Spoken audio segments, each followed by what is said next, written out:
محمد وآل محمد صلوات. اللهم صل على محمد وآل محمد وعجل فرجه.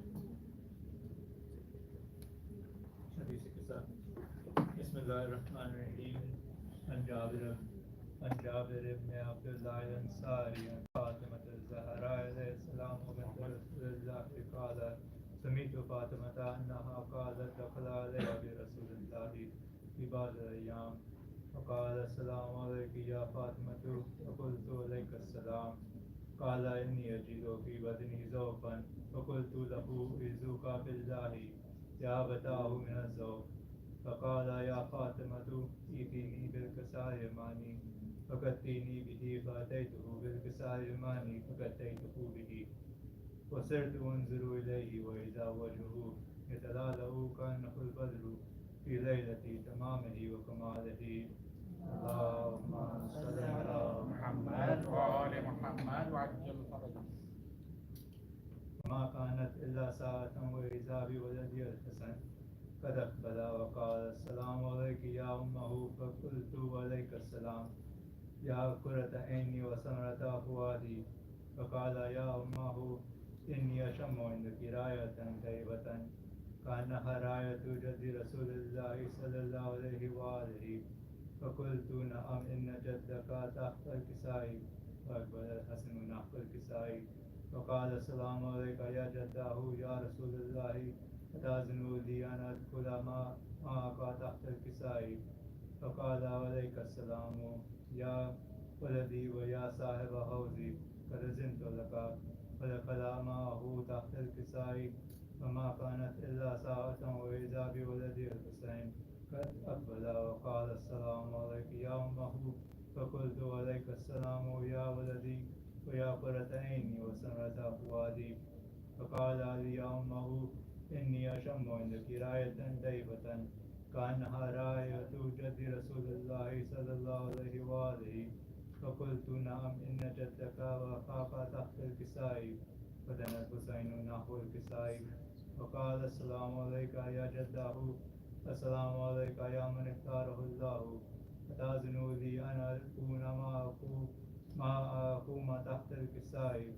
فقال عليك السلام يا ولدي ويا شافع أمتي قد أذنت لك. فدخل معه ما تحت الكساء. فأقبل عند ذلك أبو الحسن علي بن أبي طالب فقال السلام عليك يا بنت رسول الله. فقلت عليك السلام يا أبا الحسن ويا أمير المؤمنين.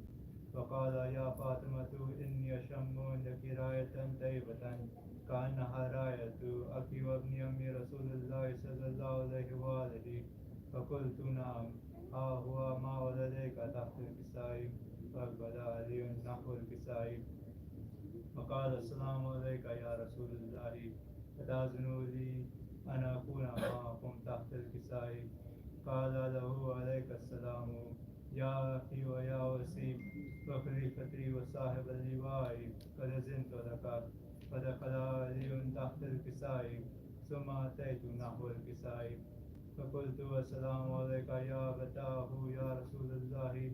أتأذن لي أن أكون معكم تحت الكساء. قال عليك السلام يا بنت ويا بزأتي قد أذنت لك. فدخلت تحت الكساء فلما اكتملنا جميعا تحت الكساء فخزى برسول الله بطرفي الكساء وأومأ بيده اليمنى إلى السماء وقال اللهم إن هؤلاء أهل بيتي وخستي وحمتي لحمهم لحمي ودمهم دمي يؤلمني ما يؤلمهم ويحزنوني ما يحزنهم. أنا حرب لمن حاربهم وسلم لمن سالمهم وعدو لمن عاداهم ومحب لمن أحبهم. إنهم مني وأنا منهم. فاجعل صلواتك وبركاتك ورحمتك وغفرانك ورضوانك علي وعليهم وأذهب عنهم الرجس وطهرهم تطهيرا. اللهم صل على محمد وآل محمد وعجل فرجه. فقال الله عز وجل يا ملائكتي ويا سكان سماواتي إني ما خلقت سماء مبنية ولا أرضا مطوية ولا قمرا منيرا ولا شمسا مضيئة ولا فلقا يدور ولا بحرا يجري ولا فلقا يسري إلا في محبة هؤلاء الخمسة الذين هم تحت الكسائب. فقال الأمين جبرائيل: يا ربي من تحت الكسائب؟ فقال عز وجل: هم أهل بيت النبوة ومعدن الرسالة، هم فاطمة وأبوها وبالها وبنوها. اللهم صل على محمد وآل محمد وعجل فرجه. فقال جبرائيل: يا ربي أتأذن لي أن أهبط إلى الأرض لأكون معهم سادسا؟ فقال الله: نعم قد أذنت لك. فهبط الأمين جبرائيل فقال: السلام عليك يا رسول الله العلي الأعلى، يقرئك السلام ويخصك بالتحية والإكرام ويقول لك: وعزتي وجلالي إني ما خلقت سماء مبنية ولا أرضا مهدية ولا قمرا منيرا ولا شمسا مضيئة ولا فلقا يدور ولا بحرا يجري ولا فلقا يسري إلا لأجلكم ومحبتكم. قد أذن لي أن أدخل معكم، فهل تأذن لي يا رسول الله؟ فقال رسول الله وعليك السلام يا أمين وحي الله: إنه نعم قد أذنت لك. فدخل جبرائيل معنا تحت الكسائب فقال لأبي: إن الله قد أوحى إليكم يقول: إنما يريد الله ليذهب عنكم رجس أهل البيت ويطهركم تطهيرا. اللهم صل على محمد وآل محمد وعجل فرجه. فقال علي لأبي: يا رسول الله أخبرني ما لجلوسنا هذا تحت الكساء من الفضل عند الله. فقال النبي صلى الله عليه وآله: والذي بعثني بالحق نبيا واصطفاني بالرسالة نجيا، ما ذكر خبرنا هذا في محفل من محافل أهل الأرض، وفيه جمع من شيعتنا ومحبينا إلا ونزلت عليهم الرحمة فحفت بهم الملائكة واستغفرت لهم إلى أن يتفرقوا. فقال علي: نزم والله فزنا وهذا شيعتنا رب الكعبة. فقال النبي صلى الله عليه وآله: ثانيا: يا علي والذي بعثني بالحق نبيا واصطفاني برسالة نجيا، ما ذكر خبرنا هذا في محفل من محافل أهل الأرض، وفيه جمع من شيعتنا ومحبينا وفيهم محموم إلا وفرج الله همه، ولا مغموم إلا وكشف الله غمه، ولا طالب حاجة إلا وكفى الله حاجته. وقال علي: إذا والله فزنا وسودنا وكذلك شيعتنا فازوا وسعدوا في الدنيا والآخرة ورب الكعبة. اللهم صل على محمد وآل محمد وعجل فرجه.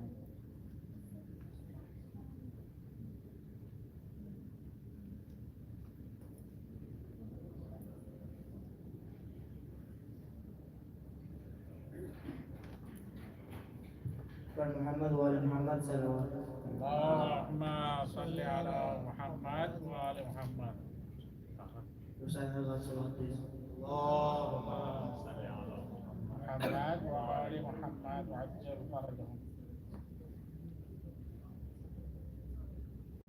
सकीना उठो मेरी जान उठो, रिहाई नहीं चलो घर चले। सकीना उठो मेरी जान उठो, रिहाई नहीं चलो घर चले। ये करती थी माँ लहद पर भूखा, मेरी लाडली चलो घर चले। यहाँ से चलो चले करबला, वहीं पर तुम्हें मिलेंगे चाचा। सितम जो हुए बताना उन्हें, दिखाना उन्हें कुर्ता जला। चाचा जान को दिखाना जरा रिदा खूब ही, चलो घर चले। بتانا انہیں سبھی سختیاں میری کس قدر تجھے جڑ کیا، ہماری وردا لٹی کس طرح، چھنی کس طرح تیری باریاں، بتانا انہیں بتانا انہیں بجھی کس طرح تیری تشنگی، چلو گھر چلے چلا سوال۔ اللهم صل على محمد وآل محمد وعجل فرجهم۔ رک جاؤ اے سکینہ، رک جاؤ اے سکینہ، تم سے بچھڑ کے ماں کا مشکل بہت ہے جینا، ماں کو بھی ساتھ لے لو، رک جاؤ اے سکینہ، ہر سمت ہے اندھیرا، ہر راہ پر خطر ہے، ہر راہ پر خطر ہے، ہر سمت ہے اندھیرا، دشمن ہے چار جانب، دل میں چھپائے کینہ، رک جاؤ اے سکینہ،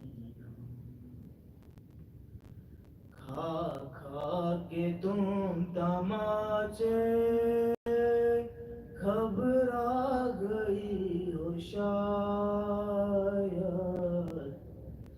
گھبرا گئی ہو شاید، کھا کھا کے تم تماچے، تھا شام سیکھ جاؤ گی آنسوؤں کو پینا، رک جاؤ اے سکینہ، آ جاؤ میں سلا دوں سر زانوں پہ رکھ کر، سر زانوں پہ رکھ کر، آ جاؤ میں سلا دوں، زخمی بہت ہے بیوی تیرے پدر کا سینہ، رک جاؤ اے سکینہ، اموں کو جان مادر اس طرح مت صدا دو، اس طرح مت صدا دو، آموں کو جان مادر، عباس کے جبیں پر آ جائے گا پسینہ، رک جاؤ اے سکینہ، رک جاؤ اے سکینہ، رخ پر لہو جمع ہے، کانوں سے خون ہے جاری، کانوں سے خون ہے جاری، رخ پر لہو جمع ہے، بیٹا طرف اٹھے گا جانے شہ مدینہ، رک جاؤ اے Sakina,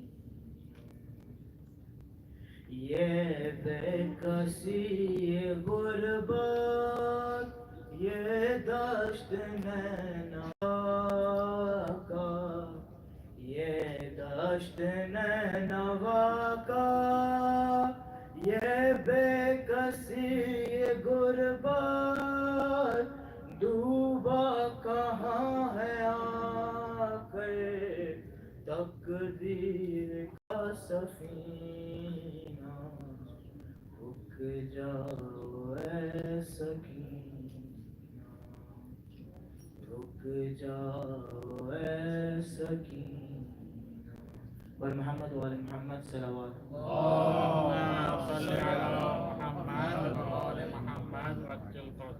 Inshallah, today is the first of 3 nights of Majlis, which will be spoken by Sayyid Hasan Ali Raza.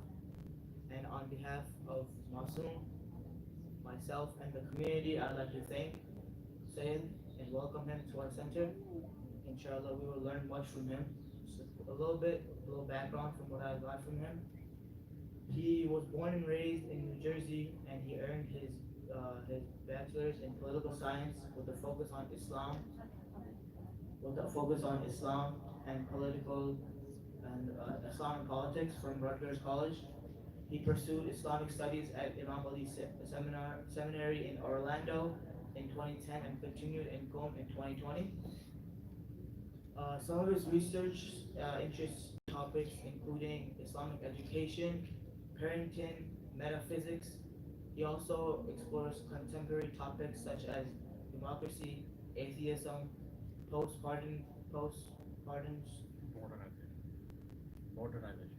modernization throughout Islamic philosophy and advance. The interesting part is that he is also he is known for offering philosophical insights on pop cultural media such as Star Wars, Marvel, DC, and with these he also is including the younger generation, which giving them more examples and things to relate to the Islam. Inshallah, the main topic of this lectures will be Muslim identity. We'll be going for these 3 nights until Saturday, and inshallah, depending on our time and everything, we will have small Q&A sessions after. Muhammad wa Muhammad salawat.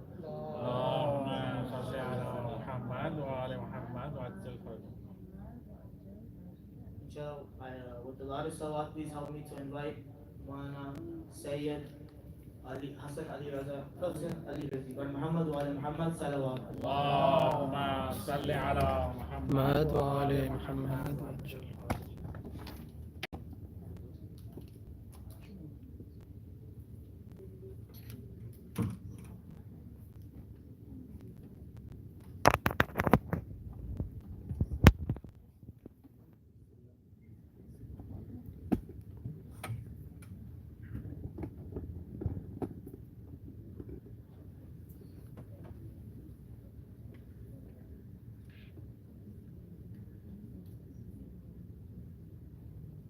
محمد وآل محمد صلوات. اللهم صل على محمد وآل محمد.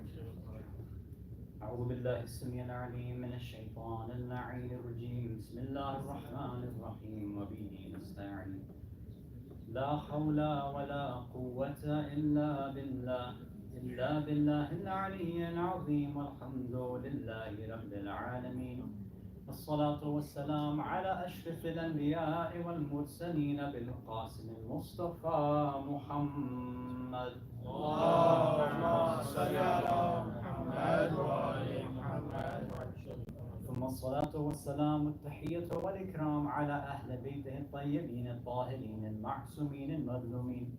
ولعنة الله على أعدائهم أجمعين من الأولين والآخرين إلى قيام يوم الدين. أما بعد. صلوات على محمد وآل محمد. اللهم صل على محمد وآل محمد وعجل فرجهم. Mu'mineen, mu'minat, brothers and sisters in Islam and Iman, Assalamu alaikum wa rahmatullahi wa barakatuh. I want to first begin by offering my condolences to all the mu'mineen, mu'minat that are present here as we continue to commemorate these ayam al-aza, these nights of mourning. I'd also like to thank MASOM community and the center for their kind invitation. It's my first time, I've been in Chicago before, but not reciting at any of the centers.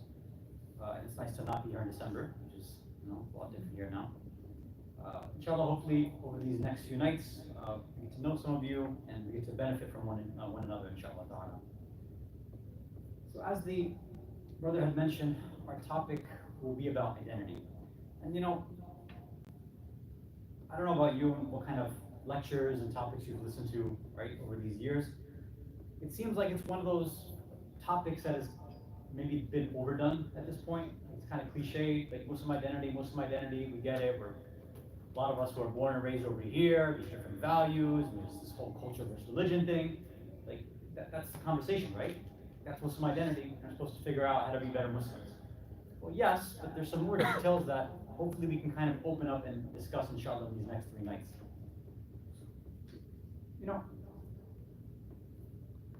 These majalis, they've kind of gone through an evolution themselves. I don't know if you've paid attention, to those of you, I don't know how old you guys are. But over the years, the nature of majalis and the nature of the topics, the nature of the presentation, delivery, everything's kind of changed, at least when I was younger. I won't tell you how old I am, right? But I've been to a lot of majalis, right? I'll put it that way. And when I was younger, the type of stuff that was addressed is a lot different than the type of things that you're hearing now. Now, I don't just mean language differences. So I grew up when it was, at least in our centers, Urdu only, and there was fights happening just to get a little bit of English here and there. And then they'd bring in somebody for English, and that person had broken English. We're like, that's not what we meant. Like, but thank you for trying. And we pushed it, and we tried our best. And a lot of that was happening, and that was the initial sort of fight that was going on, right? More of a language fight. But what that generation, meaning the elders who kind of cemented and began these majalis in North America, the ones who had migrated from their home countries and made it over here. But one of the first things that they had done is establish these centers, masajid, Hussainiyas, Imam Bargas, and things like that, which maybe we probably take for granted, but a lot of our identity is probably due to these centers being present here. Now, these majalis in the beginning, typically the idea of Muslim identity, or very specifically Shia identity, had to do with polemical discussions. What does that mean? Sunni Shia stuff. That's what it was. So if you go back to most lectures, right, even here, some speakers still do it to this day, but especially if you go back to, let's say, India, Pakistan, Iraq, many places, it was the same style of topics, right? It was, let's talk about Khaybar and Khandaq, let's talk about Saqifa, Ghadir, like that's the stuff that was mentioned. So it was talking about these sort of polemical issues. That was the main idea. And it might have made sense for those communities, those Islamic countries, because the major conflict was Sunni Shia stuff, right? And of course, these speakers would come and try to make the connection of how you go from Ghadir and Saqifa all the way to Karbala, right? And the connection can obviously be made. So the main purpose of the lectures at that point and the content was purely historical, right? That was it. It was there to remind us about history, and that's it. Here's the history, right? The inception of Islam. Here's what happened in certain battles, reminding us what happened at Ghadir, and Saqifa, and then the betrayals, etc., and then this is what we get in Karbala, right? So they took that beginning part, they link it to the Musibah, Masa'ib, and there's your majlis, right? That's like the default template for almost every majlis that's existed for generations. Then I'm sure what you've probably witnessed and seen is after a while that started to change. And you started to have speakers, sometimes in the English language, but other, some of our mother tongues as well too, depending on the item or the speaker, is they started to say, look, going through and recounting the history is great, it's necessary, we need to know the history. We have to mention the fadail of the Ahlul Bayt, that's there too. Sometimes we need akhlaqi reminders, right? That's fine. But there seems to be a weakness in our identity that's not going to be filled through, Shia Sunni polemics. There's a gap in who we are that is not going to be repaired by us remembering certain battles, remembering certain mu'jizat and karamat, and these abilities and powers of the imams. Like, they're good to hear. We get barakah and blessings from hearing them, but it's probably not going to solve the problems that you and I have, right? Maybe. So certain speakers started to realize that, you know what, we have to start re-educating Shias. They just don't have basic aqidah. They don't know their basic history. They don't know basic akhlaq. They don't know basic ahkam. So you started to see this idea of a darsi majlis, right? Majalis started to be a bit more instructional or educational. And then from there, they started to go off into all the different topics that I'm sure many people on the English-speaking circuit, that's the types of lectures that are pretty much the norm right now. If you normally wouldn't hear, well, there are some who might, but generally, for a non-Eastern language-based speech, meaning English, typically the content is going to be something what we would call instructional and educational. Maybe it's some random one-off topic, like why do Shias do this, right? Sometimes it's like that, and the speaker will go through 10 topics, like in an Ashra series, every night a different topic. That happens a lot. And sometimes they have these, like full-on series. One topic that I'm sure, as we mentioned in the beginning, that does get addressed is this idea of identity. Now, this is really important for us in a few different ways. It's not just some theoretical discussion for us to just say, okay, cool, now I have a nice definition of what it means to be a Shia. That's not what we mean. We can go through the riwayat and the Ahlul Bayt that say, a Shia is the one who obeys Allah, Shia is the one who has this, good akhlaq, right? But you guys know that stuff, right? So me mentioning those riwayat to you is probably not going to be super beneficial either. So there's something a bit deeper about this idea of identity that we need to understand. And the reason why these nights of mourning, these ayam of azah, it's important to remember these things, is because one of the reasons why we do remember these events year after year after year is not just, again, to repeat the history over and over again, which has its benefit, but to make that history a bit more analytical. To say that, look, there's personalities. Nearly every single one of the personalities who existed at that time, whether they were on the side of Haqq, on the side of Imam Hussein alayhi salam, or on the side of Yazid and Umar bin Sa'd and Ibn Ziyad and all of them. Every single one of them claimed to be a Muslim. Every single one of them was praying, they were fasting, they were reading the Quran. So Islam itself, or Islamic identity, and just practicing and knowing a bunch of Arabic terms is not enough. There's something deeper that you and I have to understand, because we obviously are waiting for our Imam to return as well, right? Imam al-Mahdi, Ajjalallahu ta'ala.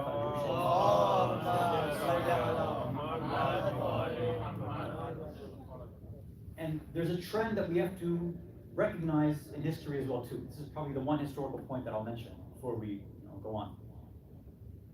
Sometimes you and I, right, we think that we're the exception to the rule. Humans have this natural tendency, right? We always think that everybody else will fall victim to this, but me, I'm the exception. It's not going to happen to me. Or my family, we're not, subject to this. We're not victims of this. I'll be different. We'll be different. My community, my center, everybody's different. Everybody else will do this same thing. We won't do that. Now think about how throughout history, nearly every single civilization, every single group, they all thought that they were the exception to the rule as well. Nearly every single group was waiting for some sort of savior, right? A prophet.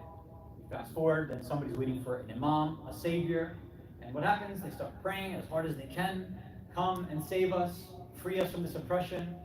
Allah sends them prophets, and what do? They disobey, they do khiyana, they betray them, and some people end up killing the prophets. And we say the same thing about the imams. Every single civilization, the same thing's happening. People are waiting and praying that individual comes, the savior comes, and they reject him for whatever reason. Obviously, one of the things that we always remember in Muharram is how, even though that we know the history, how they betrayed Imam Ali alayhi salam, they betrayed Imam Hasan alayhi salam, and then we remember, of course, Imam Hussein alayhi salam being invited, right? Thousands and thousands, upwards of 16,000 letters being written to him from the people of Kufa and other people as well, but at least we always remember the people of Kufa. Thousands of letters come to him, and what happens? He makes his way there. When he reminds them that, I'm only here because you invited me, then they start to say, well, no, we don't know what you're talking about. Why did you invite him in the first place then, if you're just going to do this? This is the same point that once the Ahl Haram, the family of Imam Hussein, the women and children, after Karbala, when they're taken into Kufa, those 4 khutbahs that are given in Kufa, right? One from Imam Zain al-Abidin, alayhi salatu wassalam, one from Bibi Zainab, one from Kulthum, and then one from one of the daughters of Imam Hussein, and there's a debate on which daughter it actually was, right? 4 khutbahs are famously recorded that are given. And the theme is pretty much the same in all of them. That all of you people, you have done khiyana. You have betrayed us. Your tears are useless. You're the ones who called us here, and this bloodshed is because of you. Right? That's the sort of harsh language that all of these personalities are using. So the Ahlul Bayt are calling the same problem out as well too. Now, you tell me, what makes you and I any different than any of these people? Don't you think that the people of Kufa were praying very hard for the Imam to come and save them? Just like the same way we probably pray very, very hard for our Imam to return? Right? Dua Faraj, maybe after every namaz, we pray as hard as we can. On Fridays, we pray even harder. Who knows? Especially with all these geopolitical events taking place. People now are like, the world's full of zulm and oppression. We really have to have the Imam come back. Right? People, right? 15th Sha'aban and maybe other nights, people start writing their arizas, these letters. What's the difference between that letter and the letters that people are sending, right? Why do we think that we're the exception? No, my letter, I'm actually going to follow the Imam when he comes. Well, that's what they all said too. So we need to understand if there is an actual difference between them and us. Or do we actually share some of the qualities that they have? If that's the case, then whatever Muslim or Shia identity that you and I might think that we have is going to be very similar to whatever fake Muslim or Shia identity that they had in the past. Salawat ala Muhammad wa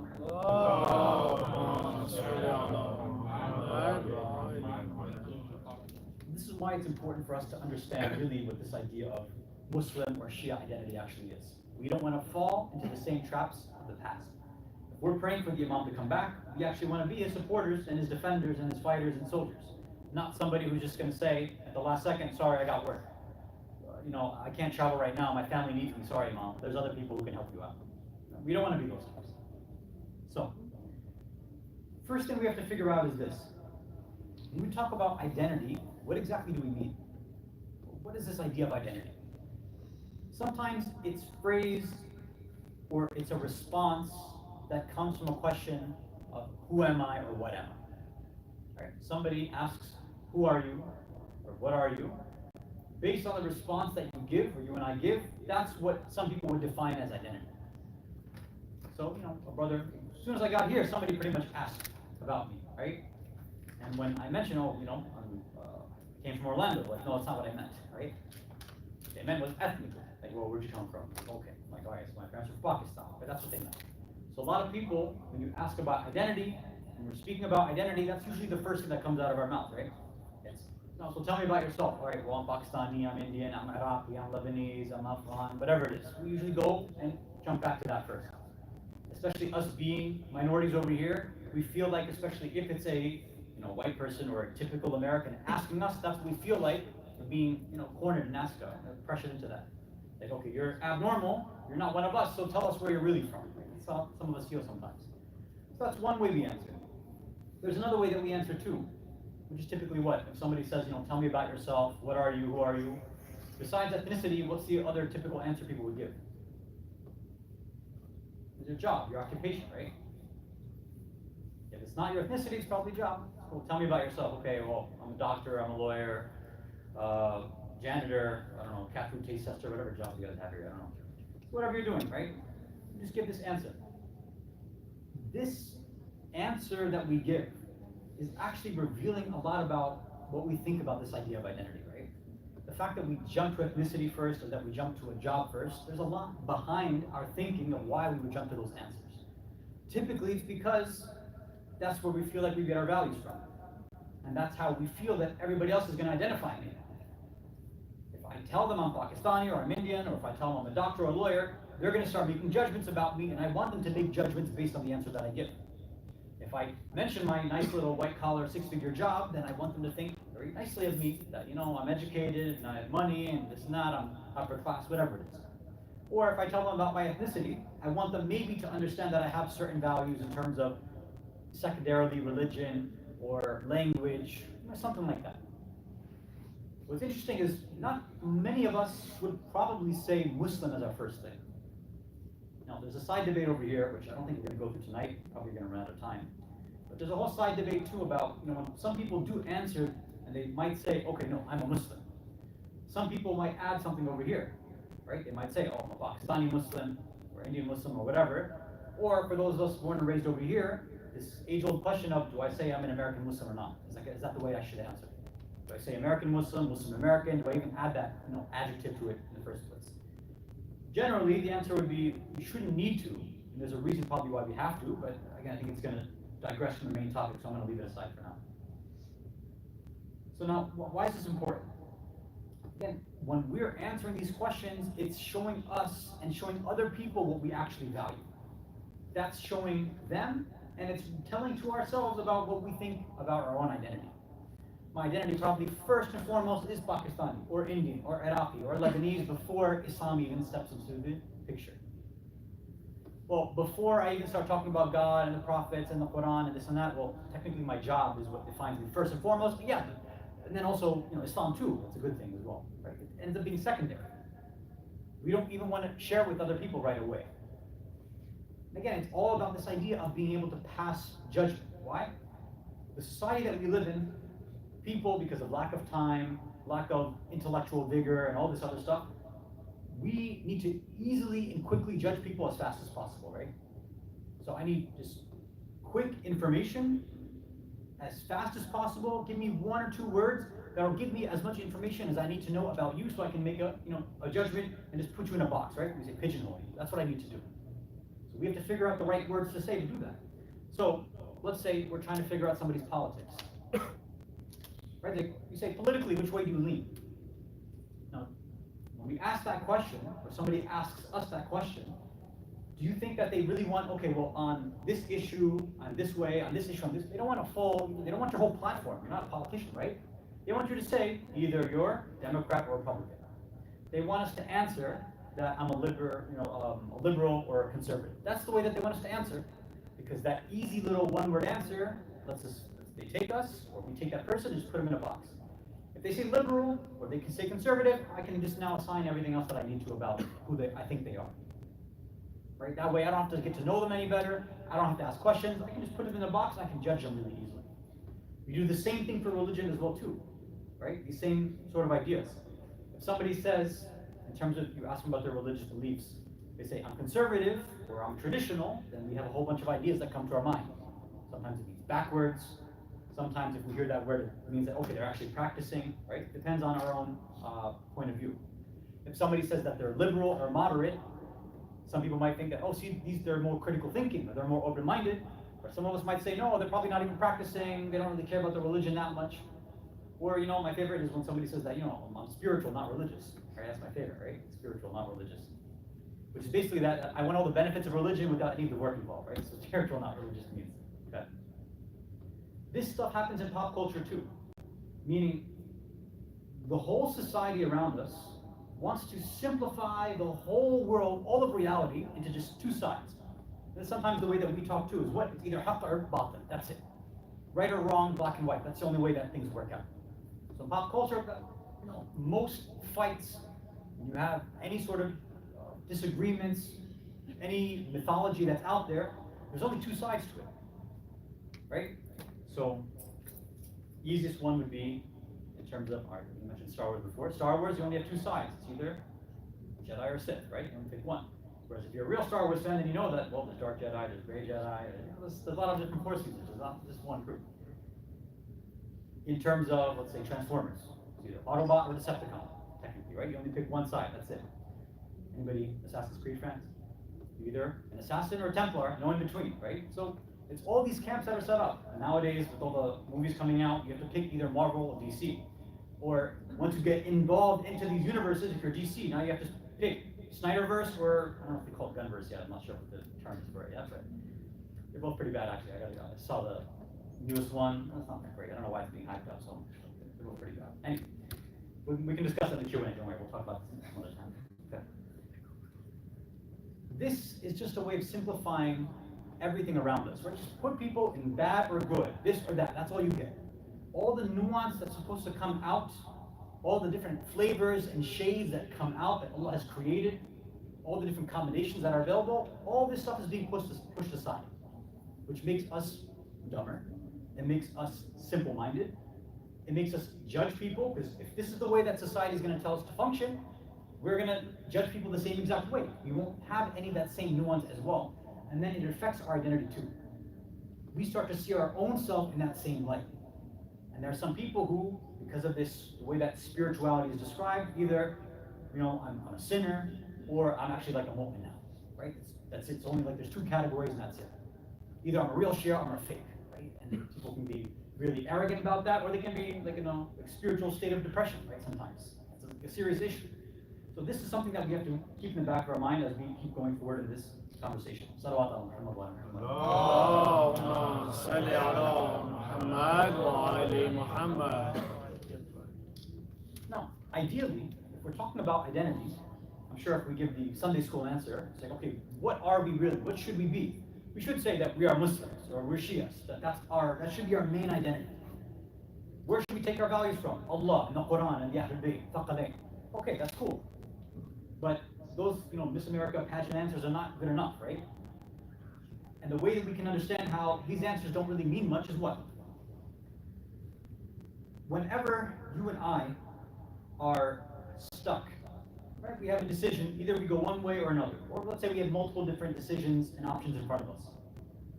How often do we make the choice through actively thinking that this is what Islam wants, this is what Allah wants, this is what the Ahlul Bayt would be doing if they were alive right now, and the other side would be haram, or that's not what they want, etc., etc. How many of us actually think like that every time we have to make a decision? It's very, very rare that we're probably going to think like that. Most of the time, unless it's something that's very literally halal haram, like wajib haram, God, Quran, Ahlul Bayt are not even in the picture, right? It's just going on with my life. All right, if it's something that, if it's food, then I know that, okay, either it's halal food or haram food, I get that.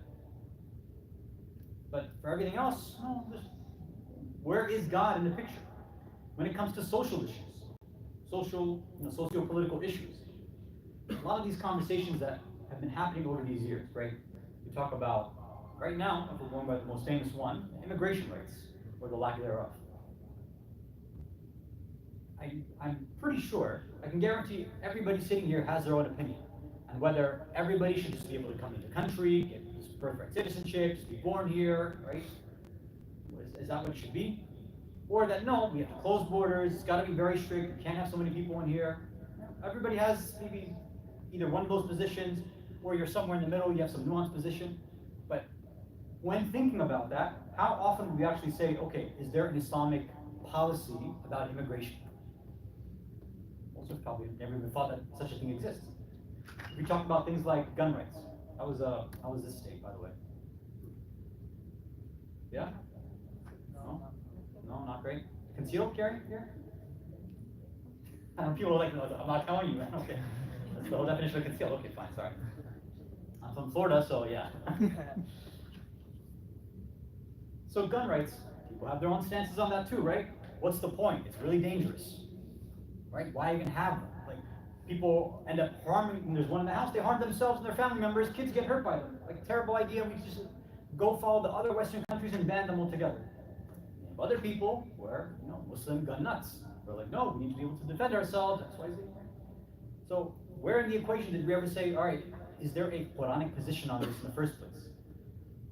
Is there an idea that, in order for me, it's a wajib for me to defend my family, and I know that there's a chance and a possibility, whatever the percentage happens to be, of somebody actually trying to harm me, whether out in public or in my home.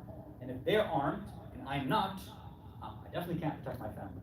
Now, this is not my argument for gun rights, but I'm saying this is the way that somebody would start to think at least. That's gun rights. And what do you do about abortion? Right? Now that Roe v. Wade has been overturned. This argument was heated, right, the past few years. With people on both sides arguing, my body, my choice, or no, it's haram, so we have to, that's our position as Muslims. And then people respond, say, no, we can't force our ideas, it's a democracy, back and forth, back and forth. Nobody ever asking what is actually the proper Islamic position on this. What do we do in a society where, obviously with a minority here, do we push our beliefs on other people or not? People don't even ask these kind of questions. And obviously with the whole, I don't know if I want to mention all the letters, but we call them the Rainbow Rangers, the alphabet group, right? You know what I'm talking about, right? In case people don't know about them, I have to use those kind of secret code words.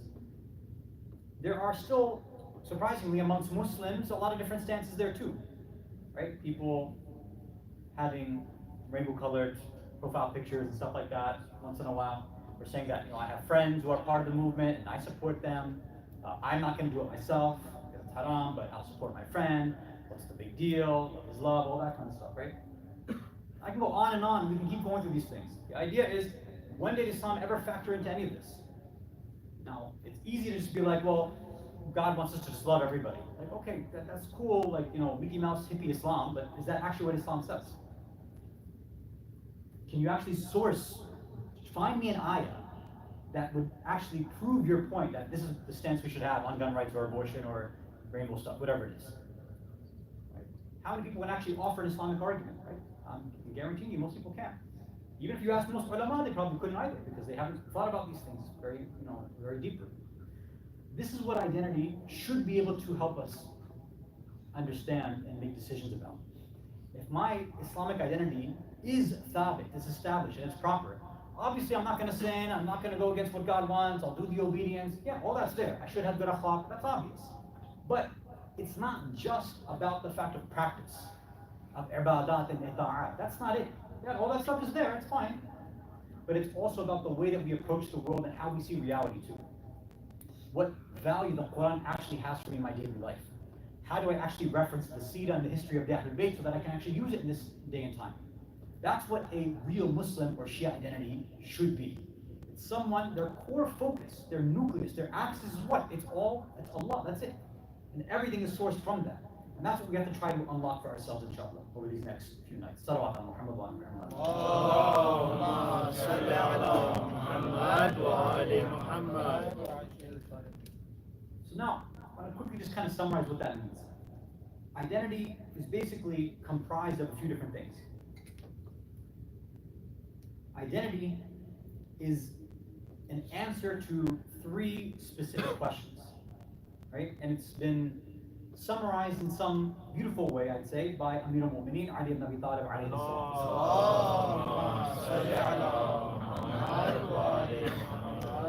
He's reported to have said, Rahimallahu imra'an alama min ayn fi ayn wa ila ayn.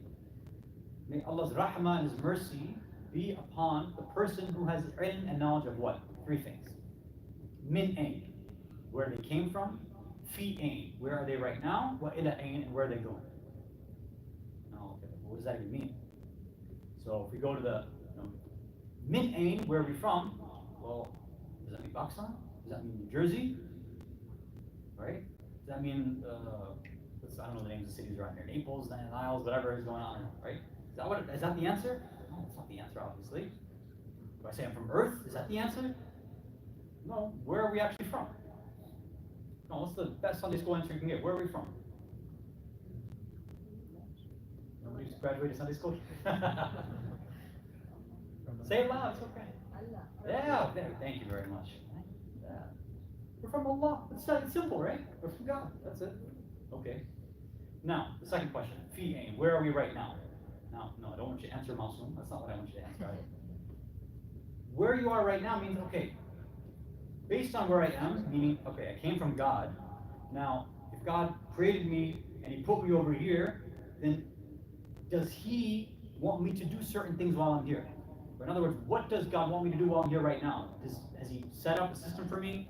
Has He just told me to use science or use my brain, my aql? Or did He actually give me a system so that I can figure out what God wants? Yeah, God sends down representatives. He's like, yeah, I'm not going to leave you alone. Here's a bunch of people, 124,000 of them, that each have been sent down differently for different reasons, prophets that are going to guide you. And then, of course, the continuation happens with the imams afterwards. These individuals will tell you, hey, this is what's happening in this reality right now, and this is what you have to do while you're here. Great. Then they give us one other piece of information too. Wa ila ayn. And then where are we going after this? And that should be the easiest one for you to answer. Where do we go after this? Back to God. There we go, right? Well, heaven, yeah, right? We're supposed to go to heaven, right? That's the idea. Very good. Then we go back to Allah. So we have this idea of an afterlife. We're not just stuck over here. So we come from Allah. It's the only source. We have no other source. So another word for that there's one Allah was what? Tawheed. Okay. Then this idea of God sending down people to tell us what to do. What is that system? Nubuwah. And then afterwards, Yeah. Qiyamah. What is all this stuff? Usul al-Din. We call it Usul al-Din, or what is it, the roots of religion, right? In every single book that's written, or was written in like the 80s and 90s, roots of religion, fundamentals. Usul al-Din, that's all it is. That's what identity is. Now, our problem is what? When you and I think about it, we're not thinking about Usul al-Din as some identity markers. We're thinking about it as a bunch of questions that I have to memorize and answer on a, sorry to bring up Sunday school so much, but that's what we're doing. Is the question comes up, Tawheed, Adad, Nabuwat, Imam, Qiyamah. Boom, done, I got my 5, I'm done. And that's it. There's no actual realization and manifestation of those ideas. It's not actually our identity. To say that this is what actually drives me. That God, I come from Him, I came from Allah, He has set me down with a specific purpose, and then that purpose yields certain results in another realm and dimension after this. Who actually thinks of identity like that? That's what identity is. And to prove to you that this same thing doesn't just apply to us, it applies to everybody else. This identity is not just for Muslims. This same identity, these questions, these markers, apply to every single other human being. You can ask them these same questions, and they're also going to give their own answers. You ask an atheist, where did you come from? They'll say, nothing. We came from nowhere. We came from nothingness. Cool. So what do we do while we're here? We have to, is there any rules or anything? No. No rules. Do whatever you want. Why? Because we came from nothing. Since we came from nothing, make up rules as you go along. What's the big deal? So remember that fancy word that Uncle tried to help us out with before, postmodernity, postmodernism? It's a fancy word which basically means what? There is no truth. Do whatever you want. You know why everybody here is confused that they go to school in the morning and they're a boy, then they come back from school afterwards, they're a girl, and then before they go to sleep, they're like, oh, identify as a toilet now. You know why all that stuff is happening? It's postmodernity. It's because they have no idea what's going on. They don't believe in God. They have no idea of truth. So they can just change stuff whenever they want because it's all arbitrary. That's why all this identity crisis stuff is happening. And even for our own people, unfortunately, this kind of stuff happens, right? So, atheists will say, yeah, it doesn't matter what you do. Make your own, live your own truth. Make your own reality. Do whatever you want, whatever makes you feel happy. And then, finally, where do we go after this? Well, back to your creator. Well, who's back to your creator? What does that mean? Our creator was nothing, so we go back to nothing. Came from nothing, we do nothing, or it doesn't matter what we do, and we go back to it's nothing. It's all nothingness. That's what their identity is then. And any person you ask will give some level of answer to these, and that will tell you about how they derive their values and what actions will come from it. That second question about what do we do while we're here, that is always based on where we came from and where we're going afterwards. That's what identity really is about.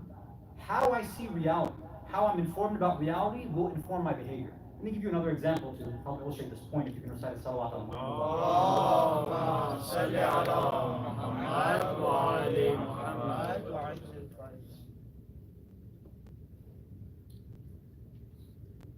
time do we have to end?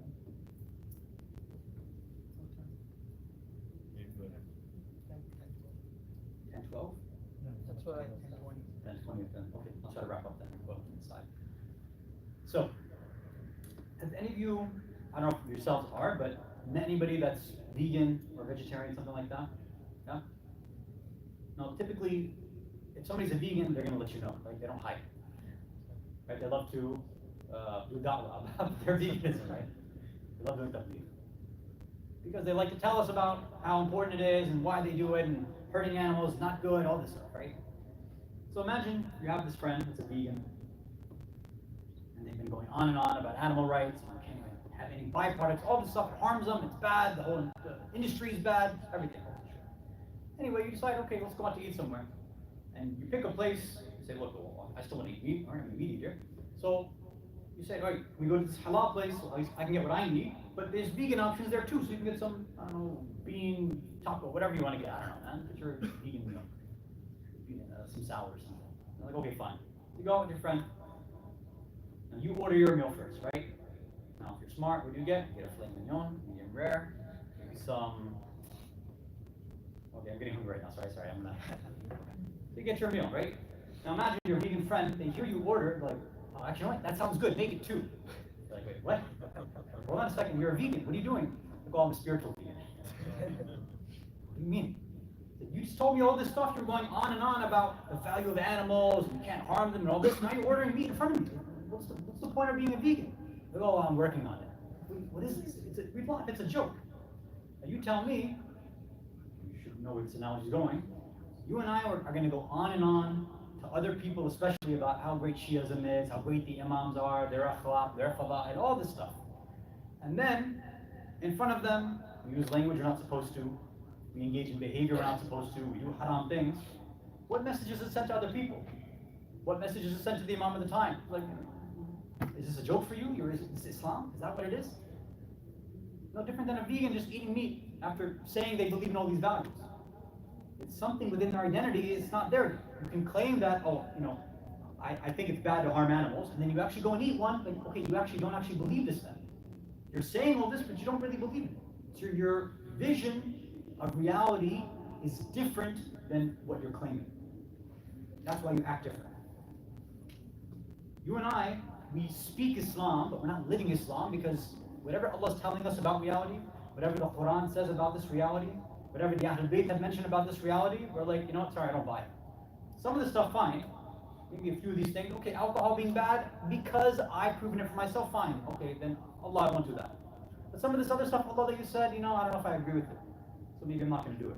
What's the harm in this haram music? What's the big deal? It doesn't affect me. Allah, you might think it affects me, but I don't think it does. So agree to disagree, Allah. Okay, that's the way we're acting. That's what's happening. It's an identity crisis. And there's an ayah of Quran that addresses this, so I'm going to end with this so we have enough time. So I'll just say the ayah of Quran.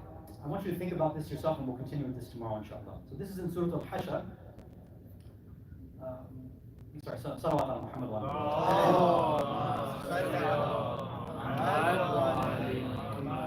Surah Al-Hashr, Surah 59, ayah 19. Bismillah ar-Rahman ar-Rahim. وَلَا تَكُونُوا كَالَّذِينَ نَسُوا اللَّهَ فَأَنْسَاهُمْ أَنفُسَهُمْ أُولَٰئِكَ هُمُ الْفَاسِقُونَ. Do not be like those who have done nisyan and forgotten about Allah, because then Allah makes them forget their nafs. These are the individuals who become fasiq. So we'll explain how this is related to identity, inshallah, starting from tomorrow night, if Allah gives us tawfiq. Salawat ala Muhammad wa Muhammad.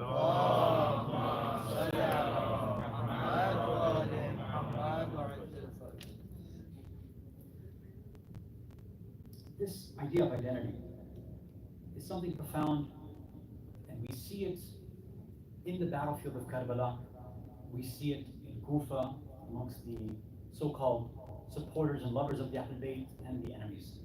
We see this idea of identity on the journey to Sham, and we see it in Sham amongst the Zalimin, the Munafiqeen, and of course through those who end up seeing the reality of the Ahlul Bayt as well. There's one interesting story about Sham that I wanted to share for tonight's aside. There was this companion named Sahl ibn Sa'd. He was on his way to Al-Quds. And on his way there, he's passing through Sham. As he's going through Sham, he's looking around and he starts to see all these colorful decorations everywhere. He sees and hears people out in the streets, like a parade, music being played, and he's confused.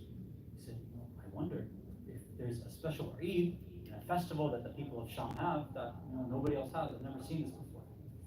So he sees a group of individuals sitting down, and he stops them and he asks them, he says, what holiday is this for you people of Sham? Like, what's happening over here? Why is there all this celebration happening? And these individuals look at him and they say, oh, you must be a gharib. And they meant that in a sense they're basically calling him a kafir. You must not be a Muslim. He's like, what do you mean? Sahl ibn Sa'd is one of the famous companions of Rasulullah. He says, no, I was with Rasulullah. I can transmit his riwayat as well too. I'm a Muslim. He's like, I've never heard of this kind of Eid or festival on something like this. He's like, so what exactly is going on? I'm one of you. And then these people said to him, he said, aren't you surprised that the earth hasn't come crashing down and the skies are not raining blood right now? He's taken aback. He said, what do you mean? What are you talking about? I said, why would you say something like that? He says, right now, in a few short minutes, the head of Sayyid ibn Ali, the grandson of Rasulullah, is going to be taken and paraded through the streets. And when he heard this, his heart broke right away. He said, tell me where it's coming from. He goes to that gate.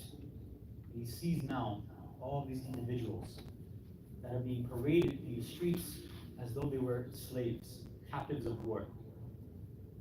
He sees these heads kept on spears amongst the women. And you know, what was interesting is when they had actually arrived in Sham, initially the heads of the Shuhada were kept on spears, and these soldiers would be in front of the women and children. When Kulthum realized that if they were to go and walk like this through the bazaar of Sham, then people would first look at the heads of their fathers, their brothers, their uncles, all of them. And then their eyes would then look at all the women without their proper covering and clothing. So Kulthum, in protection of her hijab, asks one of the enemy soldiers, she says, I need you to do me a favor. He said, well, what do you want? He said, can you try your best to take these heads and keep it far, far away from us, more distant, so that people focus on that and they don't look at us. We don't want men, strange men, to be looking at us like this in ways that we've never been seen before. And this soul was so enraged, he said, fine, you know what we'll do instead? They then decided to take the heads and put each head amongst one of the women and children. And all the heads now were amongst all the people over there. He said, now that everybody was looking at the heads, they'll be looking at you as well at the same time. Now you will not escape the gaze of the people there. And as they began walking through this bazaar of Sham, this is why Imam Sajjad says, Asham, Asham, Asham. Why it was so difficult for him? Why? Because in Kufa, although they were betrayed by the people of Kufa, in Kufa, at least the people came out and they were crying. At least they came and tried to offer food. They tried to offer clothing. And they gave pieces of cloth to the women to cover themselves up. They tried to offer things to them. But Imam Sajjad says, when we had been walking through this bazaar of Sham, people were banging drums. They were playing music. They were celebrating us coming through. We weren't greeted with food and drinks. People were pouring boiling water on top of our heads. They were throwing garbage at us. They were throwing stones at us. They were laughing at us and mocking us. This is how we were carried on through Sham. And as they made their way through, this companion, Sa'ad ibn Sa'ad, sees all of this. He sees this young girl, Sakeena. He runs up to her and says, who are you? What is going on over here? What is happening? He says, I am Sakeena bint al-Hussein. That head that you see before me, that is the head of my father. And we are from the family of Rasulullah. He says, oh girl, is there something that I can do for you? Is there any way that I can help you? I knew your grandfather. I knew Rasulullah. Tell me what I can do for you.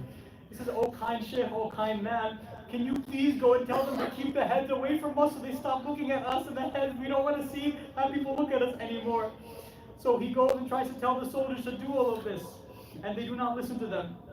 Instead, what they do is when they reach the gate, they finally reach the gate, the palace of Yazid. They take the head of Imam Hussein, they hang it around the door. They make the women and children stand there, still shackled, tied together.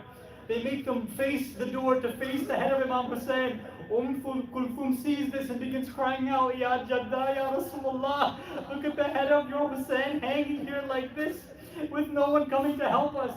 And when she began crying like this, a soldier came and slapped her on the side. Whenever anybody wanted to cry and just cry for Imam Hussein, soldiers would come and whip them and slap them and beat them over and over and over again. لعنة الله وقوم الظالمين وسيعلم الذين ظلموا أي منقلب ينقلبون إنا لله وإنا إليه راجعون رضا بقضائه وتسليما بأمره.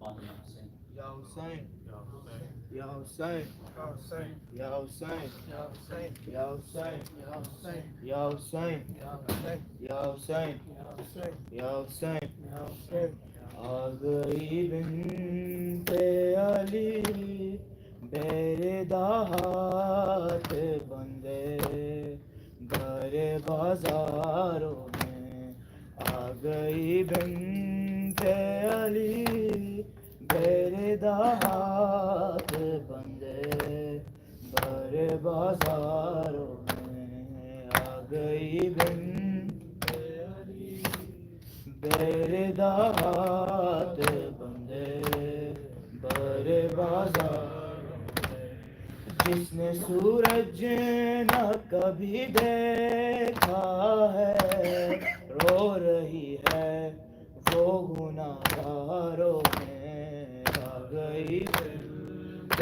علی میرے راز بندے در بازاروں میں آ گئی بنت علی میرے داد بندے در بازاروں میں کون جانے کہ یہ ہے کون میرا سن پہنے ہوئے بیر داروتی ہے سجاد کے پیچھے چھپ کے سسکیاں ڈوبی ہے جس بیوی کی آئے زنجیروں کی جنکاروں میں آ گئی بنت علی میرے داماد بندے در بازاروں میں کہا زینب اور کہا شام کے لوگوں کا ہجوم سر برہنا اونچی آواز میں خطبے پڑھنا قتل مرسل کا حوالہ دے کر چادر مانگن پتواروں میں آ گئی بنت علی میرے داماد بندے در بازاروں میں آ گئی بنت علی میرے داماد بندے در بازاروں میں کس طرح باری سکینہ آج بابا کے بغیر سو گئی چین سے تنہائی میں روتے روتے اس کی یاد بھی ہے معصومہ کی آئے زندان کی دیواروں میں آ گئی بنت علی میرے داماد بندے در بازاروں میں آ گئی بنت علی میرے داماد بندے در بازاروں میں آئے زہرا تیری قسمت نہ ملا حق تجھ کو ایسی تعظیم تیری کی ہے مسلمانوں نے تیرا حق مانگنے آئی زینب ایک مہنوش کے درباروں میں آ گئی بنت علی میرے داد بندے در بازاروں میں آ گئی بنت علی میرے داد بندے در بازاروں میں یا حسین یا حسین یا حسین یا حسین پر محمد وعلی محمد صلوات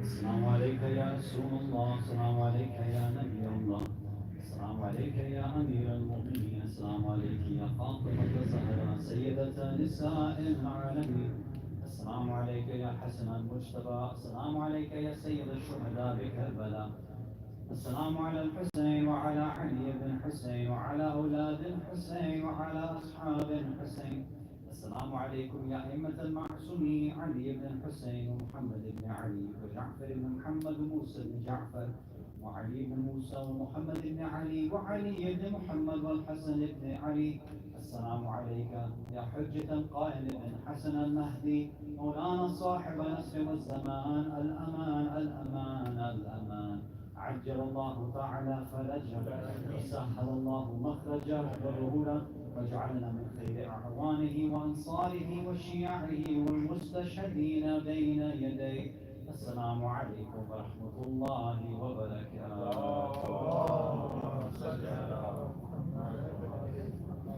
Brothers and sisters, inshallah, we'll have a Q&A, so please sit down.